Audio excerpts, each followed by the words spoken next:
കേന്ദ്ര സർക്കാർ 500,000 നോട്ടുകൾ പിൻവലിച്ചതോടെ നിശ്ചയിച്ചുറപ്പിച്ച വിവാഹങ്ങൾ വരെ മുടങ്ങുന്ന സ്ഥിതിവിശേഷമുള്ളതായി പെൺകുട്ടികളുടെ മാതാപിതാക്കൾ. വിവാഹ ആവശ്യങ്ങൾക്കായി പണം ബാങ്കിൽ നിക്ഷേപിച്ചവർക്കാണ് ഈ ദുർഗതി. വിവാഹ ദിവസം അടുത്തതോടെ പണമില്ലാതായ മാതാപിതാക്കൾ ആത്മഹത്യയുടെ വക്കിലാണ്. യാതൊരുവിധ മുന്നറിയിപ്പുമില്ലാതെ 500,000 നോട്ടുകൾ പിൻവലിച്ചതോടെ നൂറുകണക്കിന് വരുന്ന കുടുംബങ്ങൾ ആത്മഹത്യയുടെ വക്കിലാണ്. സ്വന്തമായി സമ്പാദിച്ചതും കിടപ്പാടം വിറ്റുമൊക്കെ പെൺകുട്ടികളെ വിവാഹം ചെയ്തയക്കാൻ ബാങ്കിൽ നിക്ഷേപിച്ചിരുന്നവരാണ് കേന്ദ്ര സർക്കാരിന്റെ പുതിയ നടപടി മൂലം ആത്മഹത്യയുടെ വക്കിലായിരിക്കുന്നത്. വിവാഹം നിശ്ചയിച്ച ശേഷമാണ് നോട്ടുകൾ നിർത്തലാക്കിയ വാർത്തകൾ പുറത്തുവരുന്നത്.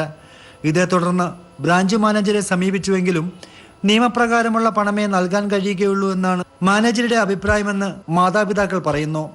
സന്തോഷ് കുമാർ പുന്നപ്ര. ഈ മാസം 27 ഞായറാഴ്ച എൻ്റെ മകളുടെ വിവാഹമാണ്.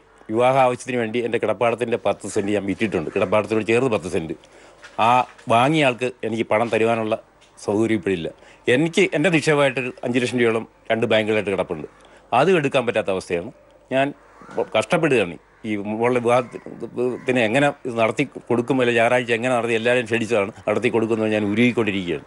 ബാങ്കിൽ സൂക്ഷിച്ച പണവും മറ്റും ലഭിക്കാത്തത് മൂലം സ്വർണവും വസ്ത്രവും അടക്കം പെൺകുട്ടിയുടെ വിവാഹ ആവശ്യത്തിനുള്ള യാതൊരുവിധ സാധനങ്ങളും എടുക്കാൻ കഴിയുന്നില്ലെന്നും മാതാപിതാക്കൾ പറയുന്നു. അടുത്ത ആഴ്ച മകളുടെ വിവാഹം എങ്ങനെ നടത്തുമെന്ന ആശങ്കയിലാണ് മാതാപിതാക്കൾ. Shajahan, news bureau, Alappuzha.